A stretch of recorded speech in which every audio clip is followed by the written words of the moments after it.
Donc, on commence par les modules de compréhension écrite. Là, je vous montre un exemple du niveau A1. L'objectif, c'est parler du temps qu'il fait, décrire un vêtement et sa matière. Et en termes de conception, ce qu'on a voulu, c'est privilégier donc l'authenticité. Et il se peut que, de temps en temps, vous jugiez les contenus un peu trop au-dessus, au-delà du niveau attendu. Mais ce n'est pas un problème puisque la difficulté ou la facilité d'une tâche ne réside pas et ne concerne pas le support en lui-même, mais la didactisation qu'on en fait, c'est l'exploitation qu'on en fait. Et l'exploitation, elle est toujours adaptée au niveau. Donc là, nous avons plusieurs destinations avec à chaque fois un descriptif sur la température, ce qu'il faut prévoir, les activités qu'on peut faire dans chaque destination. Et ce texte est bien entendu didactisé sous plusieurs formes. On a une assez large variété d'exercices. Donc là, c'est association image-texte.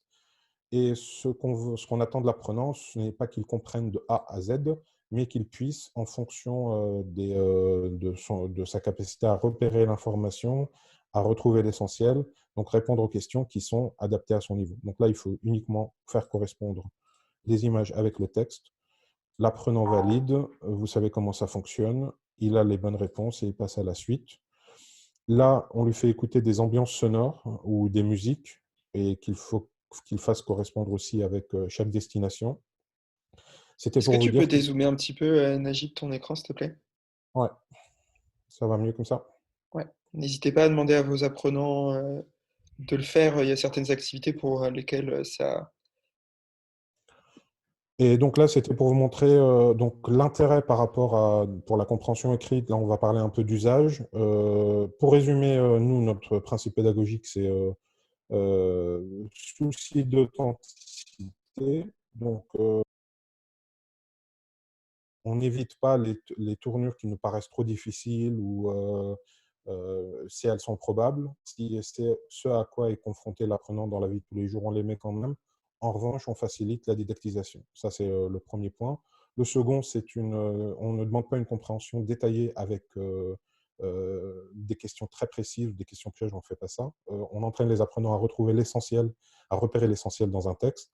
Et on passe par le numérique. Si on veut faire une comparaison entre ça et ce qui se fait sur papier, c'est que d'une part, ici, il y a l'interaction avec les exercices, puisque c'est autocorrigé, et l'exploitation de tous les supports numériques, type images, audio et autres typologies d'exercices. Donc, la variation dans les exercices n'est pas uniquement textuelle, mais on peut vraiment varier puisque c'est du numérique. On ne présente pas uniquement du texte. Là, c'est une autre compréhension écrite. L'objectif, c'est de parler des itinéraires, de comment on se repère dans une ville, etc. Et on demande aux apprenants de faire cette activité de compréhension écrite via un jeu. Donc, je ne sais pas si vous connaissez les intégrammes. On l'a adapté, bien sûr, pour le niveau. Donc, on a 4 hôtels. Pour chaque hôtel, il faut retrouver le nom, la nationalité du directeur, combien de chambres il y a, comment s'appelle l'hôtel. Et pour pouvoir le faire, passer par il faut analyser un certain nombre d'informations que vous avez ici. Et je peux vous faire quelques remarques. Donc, si on regarde, Victor et Roger sont les voisins de Yann. L'hôtel de la gare n'est pas à côté de l'hôtel de la Poste. Le plus petit hôtel est celui de Roger, etc.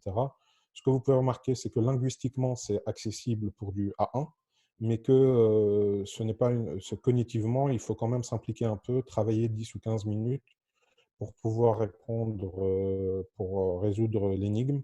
Et au sens où ce qu'on demande aux apprenants, c'est vraiment du serious game, on n'est pas en train de les infantiliser. Même s'ils ont un niveau A1, leur niveau A1, il est d'un point de vue linguistique et pas d'un point de vue capacité à raisonner. Et donc, il faut quand même travailler un peu, même on a testé avec des natifs, même les natifs ont besoin de travailler, d'observer, de fonctionner un peu, faire fonctionner un peu la logique pour pouvoir répondre, tout en sachant que c'est réalisable par tout le monde. On a testé, il n'y a pas d'obstacle, personne n'est exclu. Et ce type de compréhension écrite, que ce soit ça ou les textes, ça peut se prêter à un usage en classe inversée. Donc vous gagnez du temps en termes de préparation, de didactisation, de choix du texte, de découpage, de créer des questions, et aussi toute la logistique d'envoi, etc., puisque vous n'avez qu'à assigner les modules.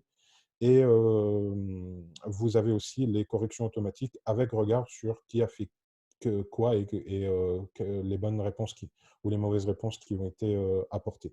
Donc vous avez ce gain de temps. Pour l'apprenant, il gagne du temps par rapport au présentiel ou à la classe virtuelle puisqu'il fait chez lui, à son rythme.